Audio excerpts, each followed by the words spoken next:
Remembering Oppenheimer first claim to greatness. अब देखो एक ओपेनहाइमर नाम की मूवी आई है, तो लेट्स डिस्कस। तो यहाँ पे देखो पहली चीज तो याद रखो कि Oppenheimer basically father of atomic bomb के रूप में कंसीडर किए जाते हैं। फादर ऑफ एटॉमिक बम मतलब जो एटॉमिक बम बनाने में इनका एक रोल रहा है।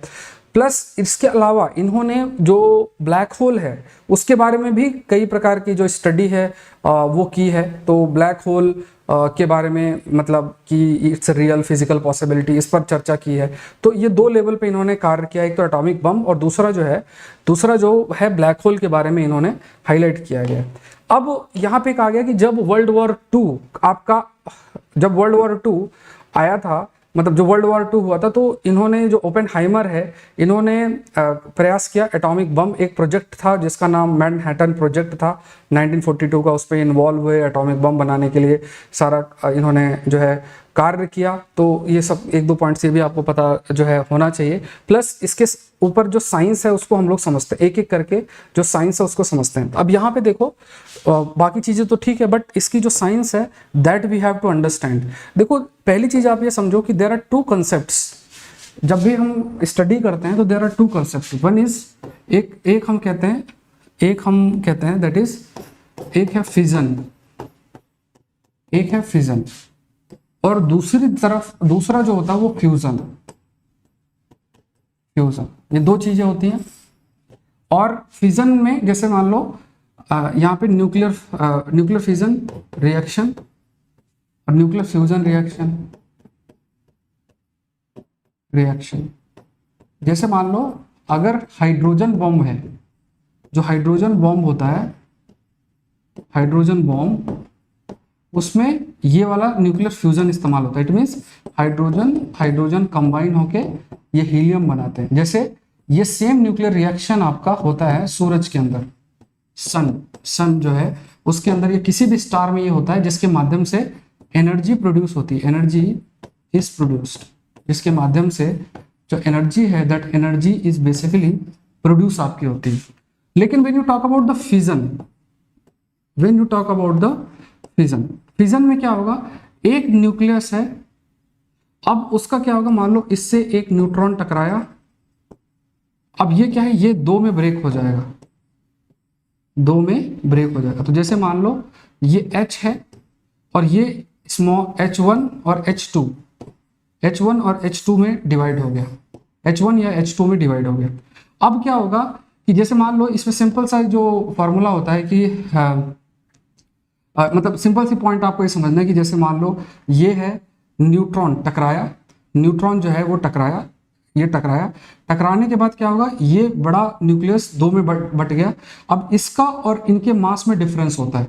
मान लो इसका मास है 100, इसका मास हो गया 40, इसका मास हो गया 30, तो 40 या मान लो ये भी 45, ठीक है, तो 85 हो गया, बचा 15, क्योंकि ये 100 का है, ये 40 का है, ये 45 का है, मतलब ये 40 है, ये 45 है, बचा 15 बचा। तो क्या है, ये जो 15 है मास, ये एनर्जी में कन्वर्ट होता है। ये जो डिफरेंस मास का है वही एनर्जी में कन्वर्ट आपका होता है। तो ये बेसिकली ये जो फिजन का प्रोसेस है, क्योंकि यहाँ पे कोई चीज आके टकराने के बाद ये दो में डिवाइड हो, इसे हम फिजन बोलते हैं। अब ये जो फिजन है इसका इस्तेमाल एटॉमिक बम बनाने में किया जाता है। तो आपको याद रखना है कि this is the basic difference in between the hydrogen bomb जिसमें फ्यूजन का इस्तेमाल होता है और एटॉमिक बम जिसमें फिजन का इस्तेमाल आपका होता है। This is the basic difference आपको जो ध्यान में रखना है। ये चीज जो है आपको ध्यान में रखना है। एक तरफ आपका फिजन है, ठीक है, एटॉमिक बम के अंदर फिजन है, और इधर अगर आप देखोगे तो हाइड्रोजन बम के अंदर आपके पास जो आप इस्तेमाल कर रहे हो दैट इज फ्यूजन। तो ये थोड़ा सा बेसिक अंतर है जो ध्यान में जो है आपको रखना है। अब यहाँ इसको नोट कर लेना साथ में।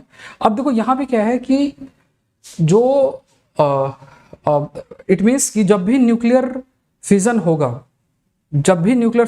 स्प्लिटिंग द न्यूक्लियाई, ये लाइन शब्द लिखा है ना कि sudden release of energy produced by splitting the nuclear. तो मैंने डायग्राम में आपको दिखाया कि एक न्यूक्लियस है और वो न्यूक्लियस टूटेगा, दो में टूटेगा और उसकी वजह से ह्यूज अमाउंट ऑफ एनर्जी जो है वो जनरेट होगी। अब इसमें एक डायग्राम है, उसके माध्यम से मैं आपको समझाऊंगा। अब दो तरीके के इन्होंने एटॉमिक बम जो है वो बनाए थे। पहला जिसका नाम था लिटिल बॉय, ये बेसिकली गन टाइप वेपन था। ये देखो अब यहां से यूपीएससी शुरू हो जाता है। जनरली जो कोई नॉर्मल किसी दूसरे एग्जाम की तैयारी कर रहा है तो वहां पे चलो ओपेनहाइमर क्या है या वो किसके लिए फेमस है, इतना लाइन सफिशिएंट है। लेकिन जब आप यूपीएससी का कर रहे हो तो आपको हल्का सा डेप्थ में जाना है। हल्का क्या मतलब, डेप्थ में जाना है। ये लोग इसी आज के समय में यही कर रहे हैं, चाहे वो पॉलिटी का टॉपिक हो, इकोनॉमी का टॉपिक हो, साइंस एंड टेक्नोलॉजी का टॉपिक हो, किसी भी टॉपिक को आप उठा लीजिए, they are mainly focusing on these things. मतलब थोड़ा सा डेप्थ में जाके पूछते हैं। चाहे वो इवन हिस्ट्री की बात करो, न्यूज में चीजें चल रही हैं लेकिन नीचे जाके अंदर जाके उसके स्टैटिक पार्ट को पूछ लेंगे। अब फिर हमें मुश्किल हो जाता है कि अच्छा क्या कहाँ से पूछ लिया, हमारे मन में कंफ्यूजन आने लगता है। तो अब देखो यहाँ पे, अब लिटिल बॉय बेसिकली, और दूसरा जो वेपन था नागासाकी में ड्रॉप किया गया था जिसका नाम था फैट मैन, वो सामने लिखा हुआ है। तो फैट मैन और एक आपका लिटिल बॉय।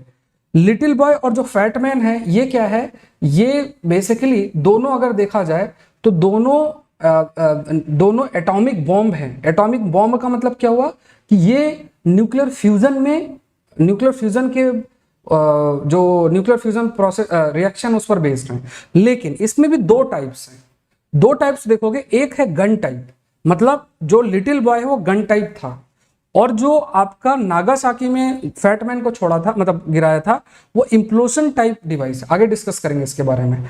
तो यहां पे देखो ये फर्दर दो टाइप में डिवाइडेड है, एक गन टाइप में है और दूसरा इम्प्लोजन टाइप डिवाइस के रूप में। आगे डायग्राम के माध्यम से इसके बारे में हम लोग जो है डिस्कस करेंगे। इवन अगर तो फिर उसके बाद क्या है कि इसमें जो आइसोटोप इस्तेमाल किया गया था, मतलब आप मान लो कि जो न्यूक्लियर फ्यूल, जैसे मान लो गाड़ी में चलाने के लिए आप पेट्रोल का इस्तेमाल करते हो, डीजल का इस्तेमाल करते हो, तो इसमें उस रिएक्शन को करने के लिए या उस बॉम्ब को बनाने के लिए दोनों में, तो यहाँ पे उन्होंने यूरेनियम 235 और प्लूटोनियम 239 को सिलेक्ट आपका इन्होंने किया था, क्योंकि इनमें इजिली जो फिजन है वो इजिली आपका हो सकता है। ठीक है, ये आपको ध्यान में रखना है। अच्छा, यहाँ पे कभी fission fusion slip of tongue हो गया तो आप थोड़ा सा ध्यान रखना। मान लो हो गया हो कभी एक लाइन कहीं पे, वैसा मैंने एक्सप्लेन कर दिया कि जो एटॉमिक बम है, एटॉमिक बम और हाइड्रोजन बम में अंतर क्या है। हाइड्रोजन बम फ्यूजन पर बेस्ड है, डायग्राम के साथ स्टार्टिंग मैंने बताया, और एटॉमिक बम फिजन पर बेस्ड है। और फिजन के लिए दो जो फ्यूल इस्तेमाल हुए, एक तो यूरेनियम 235 और दूसरा प्लूटोनियम 239। फिर इन्होंने बताया कि देखो फ्यूजन में क्या है, न्यूट्रॉन स्ट्राइक करेगा, ये मैंने स्टार्टिंग में डायग्राम में आपको बता दिया है। स्ट्राइक करेगा, वो स्प्लिट होगा, मास का जो डिफरेंस होगा वो एनर्जी में कन्वर्ट आपका जो है होता है, एनर्जी में आपका कन्वर्ट होता है, और ये एक चेन रिएक्शन के रूप में होता है। इसमें फिर अलग अलग चीजें होता है। जनरली फिर आपके पास मॉडरेटर का इस्तेमाल जो है वो होता है। मॉडरेटर न्यूट्रॉन्स की स्पीड को कंट्रोल करता है, ऐसा रहता है। फिर एक आपका कंट्रोल रॉड होता है जिसमें कैडमियम और ये सब का इस्तेमाल होता है। कंट्रोल रॉड ये देखता है कि अच्छा रिएक्शन को रोकना है या नहीं, इस टाइप से ये। अब यहाँ पे देखो, अगर देखा जाए तो एक आपका गन टाइप है, इधर अगर आप देखो, इफ यू सी हियर, एक आपका क्या है, गन टाइप है, और दूसरा अगर आप देखोगे इम्प्लोजन असेंबली मेथड। अब ये अगर आपसे पूछे कि रिसेंटली ये दो मेथड न्यूज, देखो मेथड डिटेल में तो नहीं पूछ सकते, बट सपोज करो दे आस्क अबाउट कि गन टाइप और इम्प्लोजन असेंबली, ये मेथड, ये दो मेथड रिसेंटली न्यूज में थे, ये क्या है।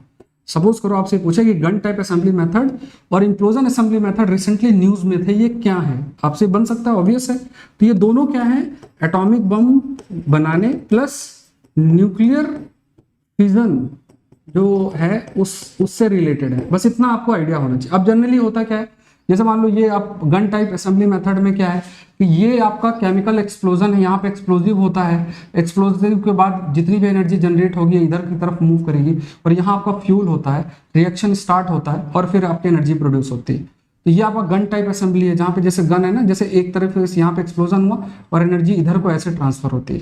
फिर आपका होता है इम्प्लोजिव असेंबली मेथड, यहाँ पे जो भी फ्यूल है वो इधर अंदर की तरफ होता है, आसपास जितना भी जम के एक्सप्लोजन किया जाता है, और फिर ये एक्सप्लोजन के बाद एनर्जी इसकी तरफ ट्रैवल करती है और फिर फर्दर एनर्जी का प्रोडक्शन होता है। तो इसको बोलते हैं इम्प्लोजन असेंबली मेथड। तो यहाँ पे इम्प्लोजन असेंबली मेथड और gun type assembly method recently news में थे, ये क्या है। तो ये आपको याद रखना है। Basically both are related and both are linked. ठीक है, गन टाइप असेंबली मेथड और explosion assembly method both are linked किससे, एटॉमिक बॉम्ब बनाने के लिए या फिर न्यूक्लियर फिजन जो मेथड है उसके लिए ये इस्तेमाल आपका होते हैं या उसी से ये लिंक्ड है। फिर एक टर्म और यूज होता है जिसे हम कहते हैं क्रिटिकलिटी। एक टर्म होता है, अगर आपसे पूछे कि रिसेंटली क्रिटिकलिटी टर्म न्यूज में था तो ये क्या है, अब ये भी आपको पता होना चाहिए। देखो ऐसे ही प्रश्न निकल कर आते हैं आज के समय में। अब आपसे मान लो ये गन टाइप और इम्प्लोजन असेंबली मेथड पूछ लिया, अब ये देखो करते क्या है, जैसे आज ये टॉपिक आपने पढ़ा, अभी 1.5-2 साल बाद पूछ लेंगे, फिर आपको लगेगा पता नहीं कहां से पूछ लिया। यही कर रहे हैं आप। पिछली बार के भी जो साइंस के क्वेश्चन देखोगे ना, ये पीछे काफी चले जाते हैं। लेकिन जैसे अगर आप साइंस के डिफिकल्ट टॉपिक्स जैसे न्यूज़पेपर में आ रहे हैं जो हम लोग डिस्कस कर रहे हैं, अब इसमें कहानियां भी आती हैं, वो सब हमें छोड़ना है, हमें देखना है कि अच्छा काम का कंटेंट क्या है, उसको आपने देखा। अब उसमें उसी से रिलेटेड जो टॉपिक्स हैं अगर पूछे जाते हैं आप इजीली आंसर कर सकते हो। प्लस जब आप साइंस के टॉपिक्स को सुनते हो तो आपका एक एप्टीट्यूड डेवलप होता है। तो कई क्वेश्चंस आपका ये जो एप्टीट्यूड डेवलप हो रहा है, मतलब जो आप की चीजें माइंड में प्रोसेस हो रही हैं, तो उससे भी कई क्वेश्चंस आप सॉल्व कर लेते हो जो कि एप्लीकेशन बेस्ड क्वेश्चंस आपके आते हैं। और अगर आप मान लो इंटरेस्ट ही नहीं ले रहे यार, छोड़ो वो वन लाइनर पढ़ लेंगे या मोटिवेशनल चीजें सुन लेंगे, तो फिर वो चलो अभी तो आपको अच्छी लगेंगी, बाद में आपको लगेगा कि मैंने टाइम खराब किया। तो ये थोड़ा समझना है कि कंटेंट जो एग्जाम के लिए रिक्वायर्ड है उस पर आपको किसी भी प्रकार का कॉम्प्रोमाइज नहीं करना चाहिए अगर आप एग्जाम की सीरियसली तैयारी कर रहे हैं। अब देखो एक टर्म और आ गया क्रिटिकलिटी। अब आपसे पूछा जा सकता है कि क्रिटिकलिटी बेसिकली रिसेंटली न्यूज में था, ये किससे रिलेटेड है, it is related with what. तो आपको याद रखना है it is related with nuclear reaction. Nuclear reaction के लिए या न्यूक्लियर रिएक्टर में इस प्रोसेस को इस्तेमाल किया। अब क्रिटिकलिटी का मतलब क्या होता है कि यहाँ पे सिंपल सा मतलब है कि जैसे मान लो अभी हमने यूरेनियम और प्लूटोनियम दो न्यूक्लियर फ्यूल की बात की, कितना अमाउंट आपको यूरेनियम के या फिर प्लूटोनियम की जरूरत है जिसके माध्यम से आप एटॉमिक वेपन बना लो, तो वो जो अमाउंट है उसी को बोलते हैं क्रिटिकलिटी। ठीक है, उसी को क्या बोलते हैं, क्रिटिकलिटी। मतलब कितना आपको यूरेनियम 235 और प्लूटोनियम 239 की जरूरत पड़ेगी जिससे कि जो न्यूट्रॉन रिलीज हो, फिजन प्रोसेस हो और वो एटॉमिक बम के रूप में हम इस्तेमाल कर सकें, तो उसे हम क्रिटिकलिटी बोलते हैं। ये आपको याद रखना है। तो ये चीज आपने क्या सीखी कि क्रिटिकलिटी क्या होती है, प्लस आपने क्या सीखी गन टाइप असेंबली मेथड क्या होता है और इम्प्लोजन असेंबली मेथड आपका क्या होता है या किससे लिंक्ड है, ये हमको ध्यान में रखना है।